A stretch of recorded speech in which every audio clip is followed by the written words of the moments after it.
வணக்கம். இன்னைக்கு நாம எதை பத்தி பார்க்க போறோம் தெரியுமா? உலகின் மிகப்பெரிய ஆன்மீக பயணங்களில் ஒன்றான சபரிமலை யாத்திரைக்கு பின்னால் இருக்கிற உண்மையான ரகசியத்தை தான் இந்த எக்ஸ்பிளைனர்ல நம்ம டீகோட் பண்ண போறோம்.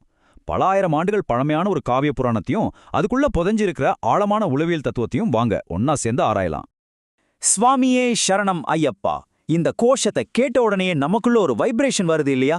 கேரளாவோட அடர்ந்த காடுகள்ல தினமும் எதிரொலிக்கிற சக்தி வாய்ந்த மந்திரம் இது.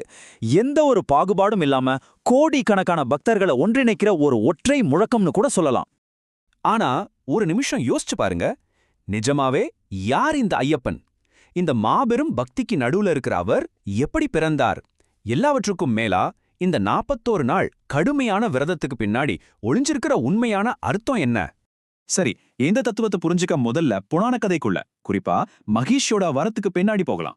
ஆயிரக்கணக்கான வருஷங்களுக்கு முன்னாடி மகிஷின்னு ஒரு மாபெரும் அரக்கி தேவர்களை தொடர்ந்து வதைச்சுக்கிட்டு இருந்தா. அவளோட பலத்துக்கு பின்னாடி ஒரு மாபெரும் முரண்பாடு இருந்துச்சு. அதாவது சிவனும் விஷ்ணுவும் சேர்ந்து பெற்றெடுக்கும் மகனால் மட்டுமே தனக்கு மரணம் நிகழும் அப்படிங்கிற ஒரு சாத்தியமற்ற வரம் அவகிட்ட இருந்துச்சு. 2 ஆண்களுக்கு எப்படி குழந்தை பிறக்க முடியும்? ஆனா விதியை தகர்க்க ஒரு தெய்வீக தீர்வு உருவாச்சு. மகாவிஷ்ணு மோகினி அவதாரம் எடுத்து சிவபெருமானுடன் இணைந்தார். அந்த பேரண்டத்தின் 2 முழுமுதற் கடவுள்களோட தெய்வீக இணைப்பிலிருந்து ஒரு அபூர்வமான குழந்தை பிறந்தது. அவர்தான் ஹரிகரபுத்திரன். மகிஷி அழிச்சு பிரபஞ்சத்துல மறுபடியும் தர்மத்தை நிலைநாட்டுறதுக்காகவே பிறந்த ஒரு சூப்பர் பவர்னு இது சொல்லலாம். இந்த அதிசய குழந்தை பிறக்கும்போதே கழுத்துல ஒரு தெய்வீக மணியோட பிறந்துச்சு. மணி மற்றும் கண்டன், அதாவது கழுத்து, இந்த 2 வார்த்தைகளும் சேர்ந்துதான் அவருக்கு மிகவும் பிரபலமான மணிகண்டன் அப்படிங்கிற பெயர் வந்துச்சு. இப்போ இந்த தெய்வீக கதை நேரா பூலோகத்துக்கு, அதாவது கேரளால இருக்கிற பாண்டலத்துக்கு மாறுது. அங்கே ஒரு மன்னரோட கண்டுபிடிப்பு வரலாற்றையே மாத்த போகுது. குழந்தை இல்லாத பாண்டல நாட்டு மன்னர் பம்பை ஆற்றங்கரையில ஒரு தேஜஸான குழந்தையை எடுத்து வளர்க்கிறார். மணிகண்டன் எல்லா கலைகளிலும் ஒரு மேதையா வளர்றார். ஆனா அவரோட அதீத புகழ் அரசியோட மனசுல பொறாமைய உருவாக்குது. தனக்கு கொடிய நோய் வந்திருக்கிறதா பொய் சொல்லி குணமடைய புலியோட பால் வேணும்னு ஒரு சதியை தீட்டுறாங்க. புலிப்பால், நினைச்சு பாருங்க, இது நடக்கிற காரியமா? ஆனா மணிகண்டன் சற்றும் தயங்காம காட்டுக்குள்ள புறப்படுறாரு. அந்த ஆபத்தான காட்டுக்குள்ள புலிப்பாலை தேடி போனவருக்கு காத்திருந்தது வேற ஒண்ணு. அவருடைய உண்மையான விதி அங்கதான் தொடங்குது. காட்டின் ஆழத்துல பல வருஷமா தேவர்களை ஆட்டி படைச்ச அந்த அரக்கி மகிஷிய அவர் நேருக்கு நேரா சந்திக்கிறார். 2 பேருக்கும் இடையில ஒரு மிக கடுமையான காவிய போர் நடக்குது. முடிவில் மணிகண்டன் மகிஷிய வீழ்த்துறார். பிரபஞ்சத்துல தர்மம் நிலைநாட்டப்படுது. இங்கதான் ஒரு ட்விஸ்ட். அவர் வெறும் புலிப்பாலோட மட்டும் நாட்டுக்கு திரும்பல, ஒரு பயங்கரமான புலியின் மேல கம்பீரமா ஏறி அவருக்கு பின்னாடி பல புலிகள் புடைசூழ அவர் பாண்டல நாட்டுக்கு வர்றாரு. இத நினைச்சு பாருங்க.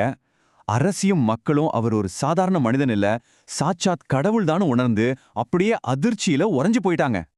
அந்த தருணத்துல மணிகண்டன் தன்னுடைய உண்மையான அவதார நோக்கத்தை உலகத்துக்கு சொல்றார்.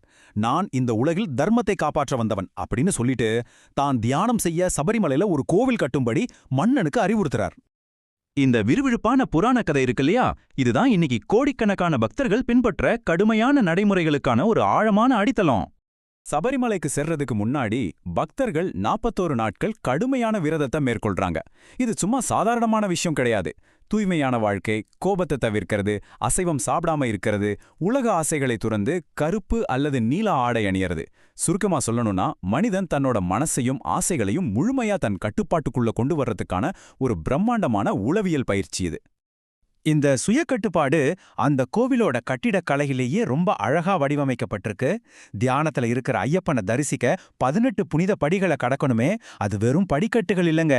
மெய், வாய், கண், மூக்கு, செவி என்ற 5 அழிவுகள், 8 ஆசைகள், 3 குணங்கள் மற்றும் அறிவு, அகங்காரம். மனிதன் தன் மனநிலையை உயர்த்திக் கொள்ள வெல்ல வேண்டிய உளவியல் தடைகளோட வரைபடம் தான் இந்த 18 படிகள். புலிகள், அரக்கர்கள், போர்கள், இந்த புராணங்களை தாண்டி பார்த்தா ஐயப்பனோட அடிப்படை தத்துவம் ரொம்பவே பிராக்டிக்கலானது, இன்னைக்கும் நமக்கு பொருந்தக்கூடியது. ஐயப்பனோட இறுதியான மெசேஜ் என்ன தெரியுமா?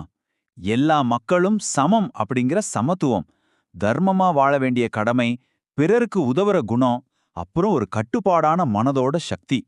இதுதாங்க உண்மையான பக்தி. அதனாலதான் இத்தனை கோடி மக்கள் அவரை தேடி போறாங்க.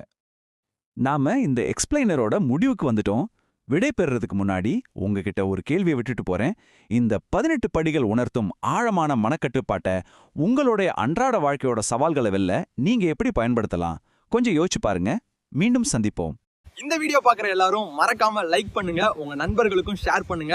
இன்னும் சப்ஸ்கிரைப் பண்ணலனா இப்பவே சப்ஸ்கிரைப் பண்ணி எங்க குடும்பத்தோட இணைஞ்சிருங்க.